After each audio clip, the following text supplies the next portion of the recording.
Hi, welcome to the Epicenter Activity Lab.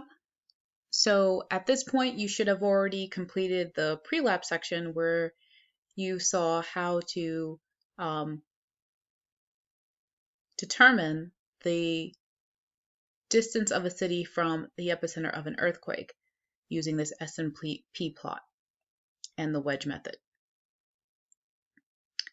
Now in this section, what we're going to do is we are going to examine 3 seismograms, one that was recorded in Boulder, Colorado, one recorded in Balboa Heights, Panama, and one recorded in Mexico City, Mexico.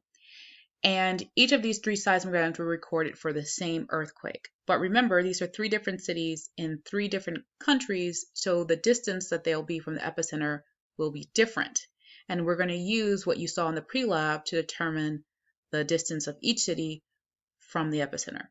So remember, to do that, the first thing you need to do is find the P and S wave, which they're labeled for you here, in the seismogram. And you're going to record the time of the P and the S wave. And we're going to do that in this data table here. So P arrival time, S arrival time. Let's go ahead and do that for Boulder, Colorado. All right, so if you look on the axis here, on the x-axis, you'll see that the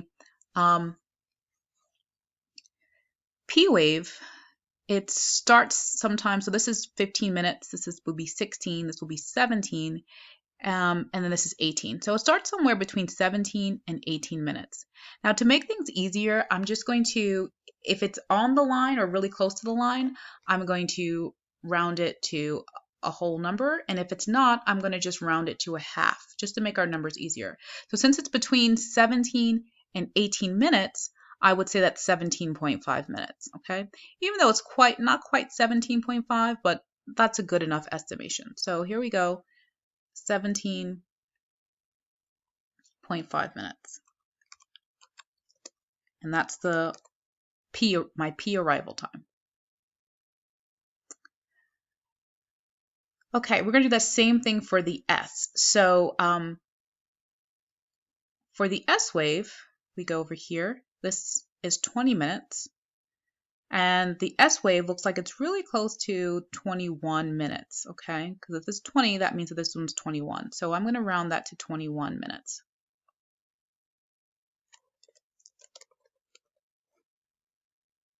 Okay, cool. So now I have my arrival times. What we're going to do now is we're going to take the difference between the S and P arrival times. But before I do that, I recommend that, seeing what I just did, that you do the same thing for Balboa Heights, Panama, and you record the P and the S arrival times here so that you have them before I move on. So if you want, you can pause the video and fill out the P and S arrival times for Balboa Heights, Canada in your document.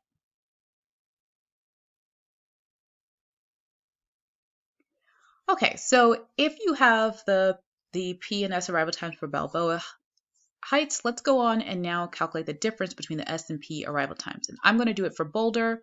Later, you can do it for Boulder Heights and, of course, Mexico City as well. All right, so in terms of difference, the P wave arrived in 17.5 minutes and the S wave arrived in 21 minutes. So I need the difference between those, and I can just go to an online calculator if that's helpful. So we're going to do 21 minus 17.5. So all I'm doing is just subtracting those two numbers. And remember, to avoid getting negative numbers, the first number that I use in my subtraction will be the largest number. So I'm going to use the S arrival time first. So 21 minus 17.5. And I'm actually going to write it here so that you have it to help you, okay, to see what that looks like. And what I do when I get that, I'm going to get 3.5. So that's 3.5 minutes.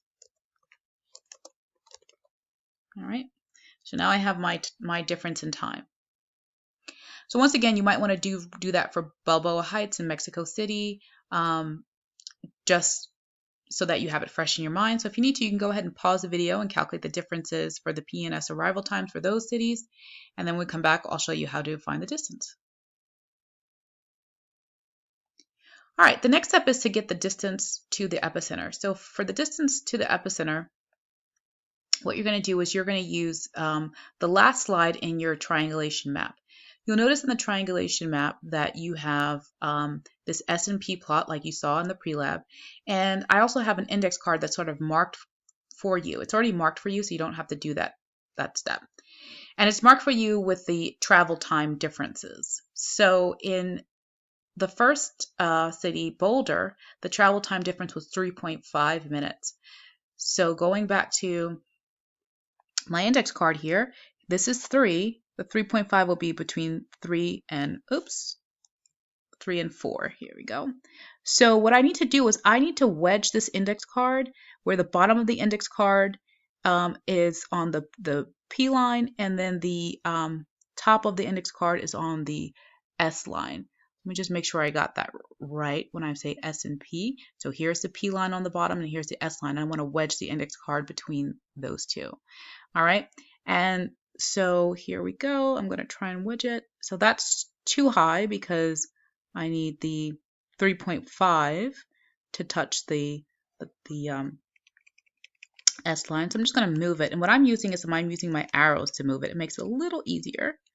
So I'm just moving it to the left, and then if I need to, I'll move it down until I get to where I think it ought to be. We're almost there. There we go. Okay, so now it looks like it's wedged 3.5. It's not exactly perfect. Maybe I'll need to move it up a little bit to see. Okay, that looks good. That looks really good. Okay, so now what I'm going to do is I'm going to now find the distance. And to find the distance from the epicenter of Boulder, I'm going to scroll down to the x-axis. And you'll see on the x-axis that when I scroll down, I'm about here.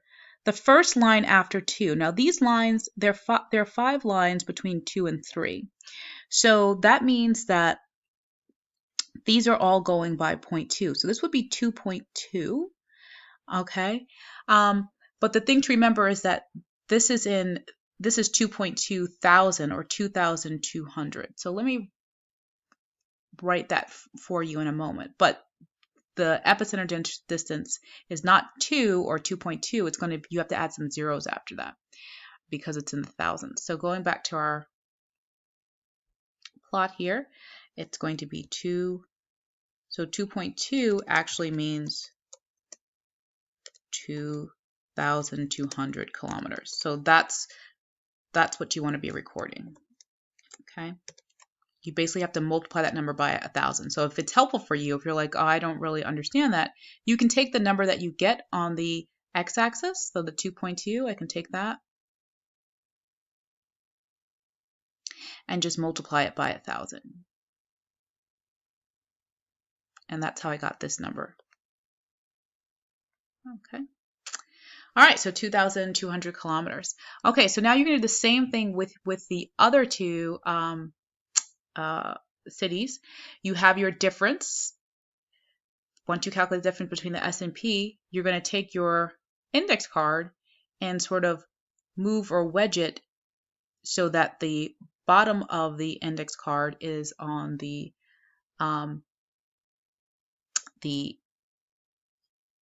P line and the top is on the S line. All right, you want to wedge it in between the two.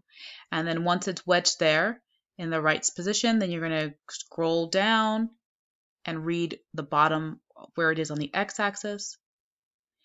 Then you're going to take that number, like in this case it says 4.5, you're going to take that number and multiply it by 1,000. So to get it in kilometers, 4.5 times 1,000.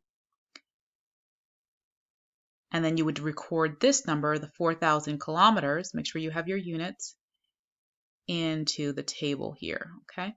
So that is the process. All right, I hope you found this video helpful. Have a quality day.